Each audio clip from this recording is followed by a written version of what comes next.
ব্যক্তির যদি পাহাড়ের সমানও ঋণ থাকে, এই দোয়া যদি আমল করে আল্লাহ পাক ওই ঋণও শোধ করে দিবেন ইনশাআল্লাহ। রিজিক তো বাড়বেই ইনশাআল্লাহ, আপনার যত ঋণ আছে ইনশাআল্লাহ আল্লাহ পাক শোধ করে দিবেন। বিশ্বাস করলেন না? এই দোয়া শিখাই দিচ্ছি, এই জন্য আমাকে হাদিয়া দেওয়া দরকার, স্পেশালি আমাকে এখন হাদিয়া দেওয়া দরকার। এটা গুরুত্বপূর্ণ দোয়া শিখাই দিচ্ছি। আর ঋণ কেমন জানেন? ওই যে এখন মানুষ ঋণ নিচ্ছে 1 কোটি টাকা ব্যাংক থেকে, 2 কোটি টাকা ব্যাংক থেকে, হ্যাঁ, কত বছর, 10 বছরের জন্য, 20 বছরের জন্য বাড়ি করছে, তাই না? তার ধারণা এমন যে সে মারা গেলে তার ঋণটা কেউ না কেউ শোধ করে দিবেই দিবে, তাই তো? আর আল্লাহর রসুল কি বলছেন দেখেন, একজন মারা গেছেন, নবী সাল্লাল্লাহু আলাইহি সাল্লামের সময় একজন মারা গেছেন। তো নবী করিম সাল্লাল্লাহু আলাইহি সাল্লাম বলছেন, এই ব্যক্তির কি কোনো ঋণ আছে? একজন সাহাবী বলেন, হ্যাঁ ইয়া রাসূলুল্লাহ, তো ঋণ আছে। নবীজি বললেন, তোমরা ওর জানাজা পড়ো, আমাকে ডেকো না। তোমরা ওর জানাজা পড়ে নাও, আমি জানাজা পড়তে চাচ্ছি না। আমি এখন কেমন করে আপনাকে বুঝাবো ঋণ কত ভয়ঙ্কর জিনিস। আপনি যে ব্যাংক থেকে 3-4 কোটি টাকার লোন নিয়ে রাখছেন, লাখ লাখ টাকা লোন নিয়ে বসে আছেন, দিব্যি সুখে বসে আছেন, এমন চিন্তায় যে আপনার মৌত হবে না। আর নবী সাল্লাল্লাহু আলাইহি ওয়াসাল্লামের সময়ে একজন মারা যাচ্ছেন, তিনি বলছেন তোমরা জানাজা পড়ে নাও, আমি জানাজা পড়তে চাচ্ছি না। মানে ঋণগ্রস্ত ব্যক্তির জানাজাও তিনি পড়তেন না। তারপরে একজন এসে বললেন, ইয়া রাসূলুল্লাহ, আমি তার ঋণ শোধ করে দিব, তার যা ঋণ আছে আমি শোধ করে দিব। তখন নবী এসে জানাজা পড়লেন সাল্লাল্লাহু আলাইহি ওয়াসাল্লাম। তা আপনার এই কোটি কোটি টাকা ঋণ শোধ করার লোক তো রেডি আছে নাকি? আছে না? সমস্যা নেই, আপনার জানাজা পড়া হবে।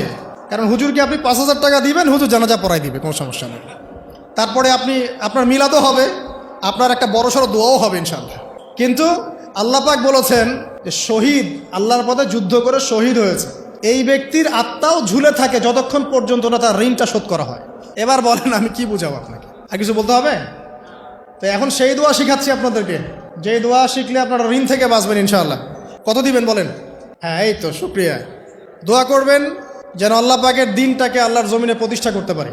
আমার সাথে বলেন, দোয়াটা হচ্ছে আল্লাহুম্মা ইকফিনি বিহালালিকা আন হারামিকা ওয়া আগনিনি বিফদলিকা আম্মান সিওয়াকা। এই দোয়াটা ছোট না, এটা মুখস্থ করবেন, সেজদায় পড়বেন, নামাজের সেজদায় পড়বেন, আত্তাহিয়াতু দরুদ শেষ তারপরে পড়বেন, নামাজ শেষে হাত তুলে করবেন, যখন তখন শেষ রাতটা করবেন। ইনশাআল্লাহ দেখবেন আপনার ঋণ বলতে কিছু থাকবে না ইনশাআল্লাহ। যদি থাকেও, বড় কোনো ঋণ থাকেও, আল্লাহ পাক অন্য কোনো মাধ্যমে এটা শোধ করার ব্যবস্থা করে দিবেন ইনশাআল্লাহ। আমার জীবনে এমন ঘটনাও ঘটেছে, এটা এখন গল্পটা মনে পড়ে গেল তাই বলছে, যে 1,20,000 টাকা ঋণ আছে আমার, শোধ করার কোনো অপশন নাই। আচ্ছা, আমার চোখে ধরা পড়ছে না যে 1,20,000 টাকা আমি কেমনে দিব। কি হলো, হঠাৎ করে আমরা একটা সার্কুলার দেখলাম যে সারা বাংলাদেশে ইসলামিক ট্যালেন্ট খোঁজা হচ্ছে। 2000 এটা মনে হয় 17 কি 18 সালের কথা, হ্যাঁ 18 না, আচ্ছা 18। তো হ্যাঁ, আলোকিত কেন। তো এখন আমার ওয়াইফ বলছেন যে আপনি এটাতে অ্যাপ্লাই করেন। আমি অ্যাপ্লাই করবো, এটা তো আলেম ওলামাদের প্ল্যাটফর্ম, আমি এখানে জেনারেল থেকে আসা মানুষ কেমন করে কি। তো সে বলছেন না, আপনি পারবেন ইনশাল্লাহ, আপনি পড়াশোনা করেন ইনশাল্লাহ পারবেন। তো আমি দেখছি আগে প্রাইস কি আছে, কষ্ট তো করবো, আগে দেখি পুরস্কারটা কি। তো পুরস্কারটা দেখছি যে একটা ওমরা করাবে। ওমরা করা তো যে কারোর জন্য একটা মানে স্বপ্নের ব্যাপার না। ওমরা করা তো সবাই আমরা খুব পছন্দ করি, আল্লাহ পাক আমাদেরকে বেশি বেশি ওমরা করার তৌফিক দেখ। আর লেখা আছে যে ফার্স্ট প্রাইজ 3 লাখ টাকা, second prize 2 lakh, third prize হচ্ছে 1 লাখ টাকা।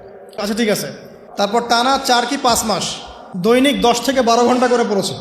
টানা 4 থেকে 5 মাস দৈনিক 10 থেকে 12 ঘন্টা, নাওয়া খাওয়া সব ওখানেই। আর যতটা সহজ মনে করছেন আসলে কিন্তু প্রতিযোগিতা অত সহজ নয়। আসলে যে কোনো জায়গা থেকে প্রশ্ন আসতে পারে, আকিদা, সিরাত, ইতিহাস, এটা ওইটা অনেক টপিক, প্রায় 36টা বিভাগ আছে। তো আলহামদুলিল্লাহ কিভাবে জানি আস্তে আস্তে উঠতে পারলাম। গিয়ে দেখলাম যে হ্যাঁ, টিভি রাউন্ডে চলে গেছি। আমি তেমন কিছুই করি নাই, আমি শুধু পরিশ্রম করেছি, আল্লাহর কাছে বেশি থেকে বেশি দোয়া করেছি যে আল্লাহ আমার ঋণ আছে, ঋণ শোধ করতে হবে একটা। এবং আমি চাচ্ছি যে এই প্রোগ্রামের মধ্য দিয়ে দিনের একটা বড় সার্কেল পাওয়া যায়, দিনী প্ল্যাটফর্ম পাওয়া যায়।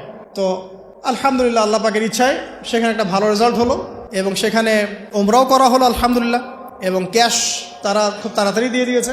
আমি পুরো ক্যাশটা আগে পেয়েই আগে ঋণটা শোধ। এখন এই সময় কিন্তু আমি দোয়াটা করেছি, আল্লাহুম্মা কফিনি বিহালালিকা আন হারামিক ওয়া আগনিনি বিফদলিকা আম্মান সিওয়াক। দেখেন, আমি কিন্তু জানতামও না এমন কোনো প্রতিযোগিতা হবে, আমি সেখানে পার্টিসিপেট করব, ওই ওসিলায় ওমরা করব, ওই ওসিলায় আবার ঋণও শোধ হবে, আমার কিন্তু মাথায় ছিল না। এটাই হচ্ছে আল্লাহ পাকের সেই আয়াত, যে ওয়া মান ইয়াত্তাকিল্লাহ ইয়াজআল লাহু মাখরাজা। আল্লাহ পাককে যে ভয় করবে আল্লাহ পাক তার জন্য রাস্তা খুলে দিবেন ইনশাআল্লাহ। ওয়ারযুকুহু মিন হাইসু লা ইয়াহতাসিব, এবং এমন উৎস থেকে আল্লাহ রিজিক দিবেন যেটা সে কল্পনাও করতে পারে না। এটা আল্লাহ তাওয়াক্কুল রাখেন জাস্ট। ওই ইসমাঈল আলাইহিস সালামের মায়ের মতো হাজরা আলাইহিস সালাম ইব্রাহিম আলাইহিস সালামকে বলছেন, আপনি আমাকে এখানে ছেড়ে যাচ্ছেন কি জন্যে? ইব্রাহিম বলছেন আল্লাহর আদেশে। তখন তিনি বলছেন, তাহলে আল্লাহ আমাকে ফেলে দিবেন ইনশাআল্লাহ। সেই মায়ের গর্ভ থেকে ইসমাইলের মতো সন্তানের জন্ম হলো, যেই সন্তানকে বাবা বলছে যে আমি তোমাকে জবাই করছি, স্বপ্নে দেখেছি, ফানজুর মাদা তারা, তোমার রায় কি? সে বলছে ইয়া আবাতি ফাআল মা তু'মার, আপনাকে যে আদেশ করা হয়েছে আপনি সেটাই করেন। সাতাজিদুনি ইনশাআল্লাহু মিনাস সাবিরিন, ইনশাআল্লাহ আপনি আমাকে ধৈর্যশীল পাবেন। দেখেন কোন মায়ের গর্ভ থেকে কোন সন্তান। তাকে কি বাবা মানুষ করেছিলেন? না, তাকে তার মা মানুষ করেছে। তো ওই রকম তাওয়াক্কুলকারিনী হাজরা আলাইহিস সালামের মতো মা যদি ঘরে ঘরে থাকে, বোন আর স্ত্রী ঘরে ঘরে থাকে, তখন ইসমাইলি প্রজন্ম আসবে ইনশাআল্লাহ।